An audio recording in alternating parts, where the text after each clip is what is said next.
through something like a performance of Midsummer Night's Dream and understand what's going on there with who, we are the only ones who'd be willing to spend an evening doing that and have a clue what was happening there. So we are alone in that realm as well. What else? More examples. The golden rule, the iconic way in which we go about our moral systems, and every culture out there having some variant on it, being very interesting, whether the variant is do unto others as you would have them do unto you, or is it don't do unto others as you would not have them do to you, and I suspect that tells you something about a basic pessimism of the latter cultures, but this is universal, this is all over the place, this is us, and it's sufficiently us that there's actually people who spend careers doing highly complex mathematics on ways to optimize game playing, to optimize circumstances of golden rule, and these are people who inform economists and war theorists and diplomats, game theory stuff, and there's all sorts of ways in which these strategies are optimized. The classic one that was shown by an economist named Robert Axelrod is the incredibly simple strategy for going about competing with somebody else, the tit-for-tat rule. You start off cooperating. If they cooperate with you, you continue cooperating. If at some point they stab you in the back, the next time you stab them in the back in return. And if they go back to cooperating, so do you. And this optimizes a whole competitive strategy. Now, this was worked out mathematically in the 70s, and the zoologist at this point looked at it and said, I wonder if there's any animals out there who also use tit-for-tat optimization strategies for when they cooperate and when they compete. And it turns out we're not the only ones with that either. First example. Okay, horrible, vicious, nightmare vampire bat creature that haunts our nightmares. In actuality, when a vampire bat is drinking up some cow's blood, it is being a very good mommy because what she's doing is getting blood in order to feed her babies. She's not actually drinking the stuff. Vampire bats store the blood in a throat sac. They fly back to their nest and they go to the babies and they disgorge the blood to feed their babies. Very interestingly, these are big social communal nests. They also disgorge blood to feed everybody else's babies. It's a whole communal feeding system. They all cooperate. Make the bats think that one of the females in there is cheating, is not fulfilling her social contract. She comes out of the nest there, and you net her, and you take a hold of her, and you take a syringe full of air, and you pump up the throat sac so it's nice and big and full and distended, and push her back into the nest, and everybody's sitting there saying, oh my God, look at that throat sac, look how much blood she's got in there, and she's not feeding my babies. And the next round, nobody feeds her babies. They tit-for-tat her back. They do some version of the golden rule.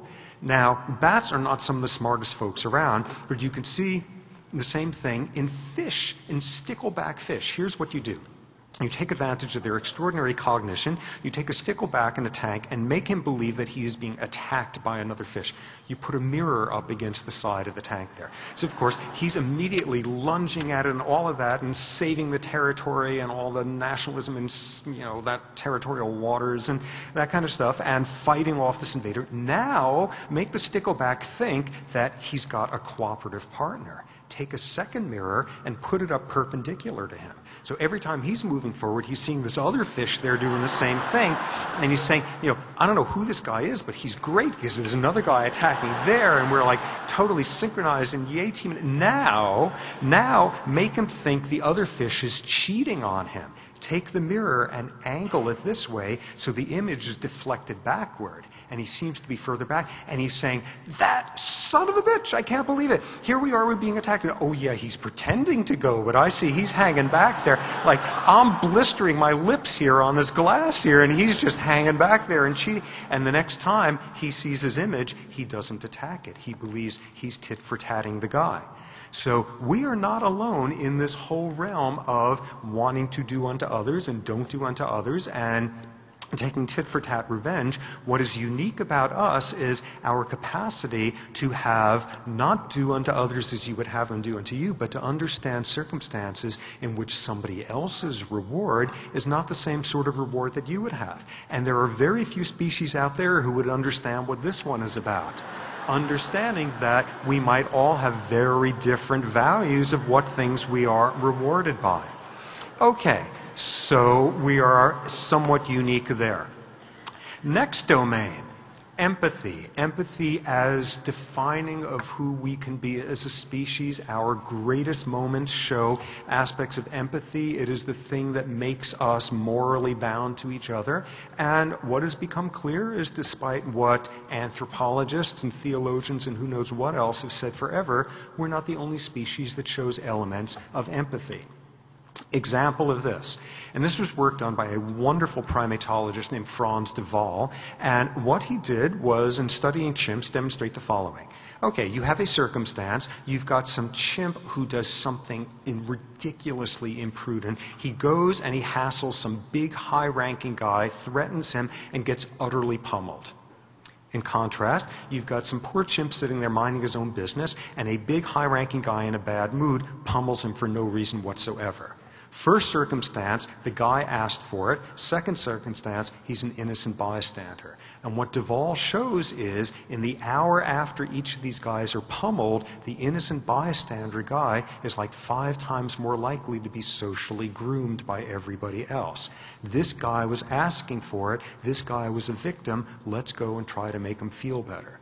And that's pretty shocking. That is understanding motivations, that is understanding victimhood, and that is being moved as a chimp to try to make a victim feel better, because you take a chimp who's upset and the best thing you can do to calm them down is socially groom them, something looking like the rudiments of empathy.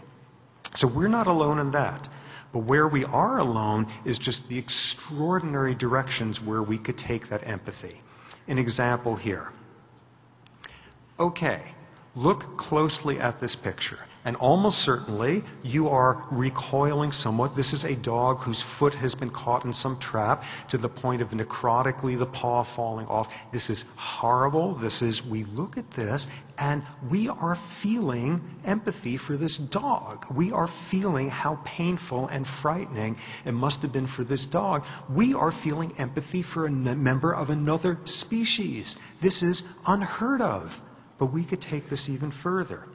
Here, we take an iconic picture of the 20th century and the misery we could impose on each other during this past century, and we look at this picture and we can think about the horses that were in Guernica as the fascist bombs fell and the terror of them and burning barns, and we are sitting here feeling pain and empathy for that horse, and that horse is a painting.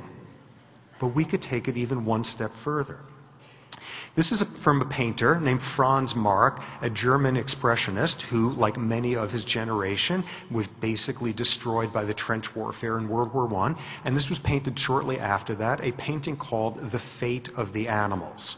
And what you have here is sheer, utter chaos breaking out all around, no doubt the emotional viscera of what World War I was about, and in the center, an animal baying at the moon amid the sort of terror of this chaos, an animal of a shape, appearance, color that does not even exist on Earth. This is a purely imaginary animal, and we sit here and understanding where this came from and what he had experienced to paint something like this, we're not feeling sorry for that animal, we're feeling sorry for the animals, for all of the innocent. We are taking empathy to a realm that no other species can imagine. So we're not so common in that domain either. Next, how we go about reward. Now this brings in a little bit of neurobiology, the involvement of a neurotransmitter, a brain chemical messenger called dopamine. Dopamine is all about reward. You do not want your brain to run out of dopamine or else you would become clinically depressed. Dopamine, cocaine works on the dopamine system. All sorts of euphoriants work on dopamine. Dopamine is about reward. At least that's what people used to think. And they used to think it would work as follows. You take a monkey and you've trained it in some task. You give it a signal, a light goes on in its room, and that means, okay, this task is about to begin. And the monkeys learn that if it now does this task, whatever the work is, it will then get a reward after some delay. And what everybody assumed was what dopamine was about was once you got that reward, dopamine levels went up. Dopamine was about pleasure, reward, the pot of gold at the end of the rainbow, all that sort of thing. Turns out that's not what dopamine is about. It looks like this instead. You've got this monkey trained to do this task, and the signal comes on saying, okay, we're starting one of these sessions again, and then the dopamine goes up. What is this about? This is not pleasure of getting the reward. This is, I know how this one works. This is great. I'm all on top of this. I know exactly what to do. Piece of cake. I got this under control. I'm on this one. It is not about reward. It's about the anticipation of reward.